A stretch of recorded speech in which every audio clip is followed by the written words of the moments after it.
Madrid coach Xavi Alonso কি ব্রাজিলের ফুটবলারদের দেখতে পারেন না? তার কি ব্রাজিলে কোনো অ্যালার্জি আছে, নাকি দলের প্রয়োজনে আর পারফরম্যান্সের নিরিখে রিয়াল মাদ্রিদে ব্রাজিলিয়ান ফুটবলারদের কোণঠাসা করে রেখেছেন? ভিনিসিয়াস, রদ্রিগো, এন্দ্রিক আর মিলিতাও সবাই কি জাভি আলোনসোর পরিকল্পনার বাইরে? মিলিতাও ইনজুরিতে ছিলেন, দলে ফিরে এসেছেন। দেখার বিষয় কতদিন টিকতে পারেন। আর অন্য তিনজন, ভিনি, রদ্রিগো এবং এন্দ্রিক, সবার রিয়াল ছেড়ে যাওয়ার উপক্রম হয়েছে। গত 5 মাসে খেলেননি এন্দ্রিক। রদ্রিগো তার প্ল্যানে নেই বললেই চলে, আর ভিনিকে প্রায় ম্যাচেই সাব করানো হয়। জাভি আলোনসোর সমস্যা কোথায়? অথচ তিনি মাস্তান্তুনোকে ভালোই গেম টাইম দিচ্ছেন। মাস্তান্তুনো সেদিন দলে এলো বলে শুক্রে 8 দিন হয়েছে। নাকে চাপ দিলে এখনো দুধ বের হয়, তাকেও দলে নেওয়া হয়। আর ব্রাজিলের ফুটবলাররা কি ভাসমান? খবরে প্রকাশ পেয়েছে জাভি আলোনসো লিভারপুলের আর্জেন্টাইন মিডফিল্ডার ম্যাক অ্যালিস্টারকে টার্গেট করেছেন। দলে আনতে চান এনজো ফার্নান্দেসকেও। ঘটনাটা কি? তিনি কি রিয়াল মাদ্রিদের ইতিহাস ভেঙে ফেলতে চান?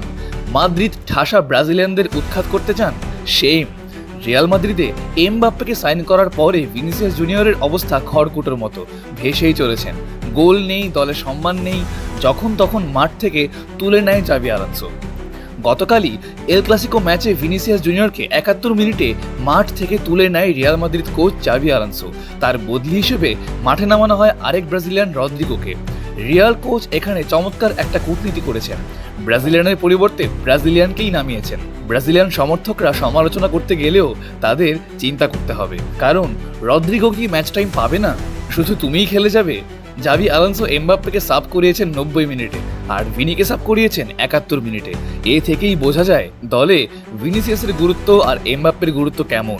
অবশ্য খুঁজলে কারণ পাওয়া যাবে। এমবাপ্পে এই মৌসুমে 13 ম্যাচে 16 গোল ও 2 অ্যাসিস্ট করেছেন। পক্ষান্তরে 13 ম্যাচে 5 গোল আর 4 অ্যাসিস্ট করেছেন ভিনিসিয়াস। মাদ্রিদে থাকলে তার ব্যালন ডিওর পাওয়ার আশা হয়তো দিন দিন ফিকে হয়ে যাবে, কারণ গেম টাইম কমে গেলে ছন্দ থাকে না। 2023 সালে ভিনিসিয়াস ব্যালন ডিওরের কাছাকাছি গিয়েও ছুঁতে পারেননি। বলেছিলেন পরের বছর কঠোর পরিশ্রম করবেন।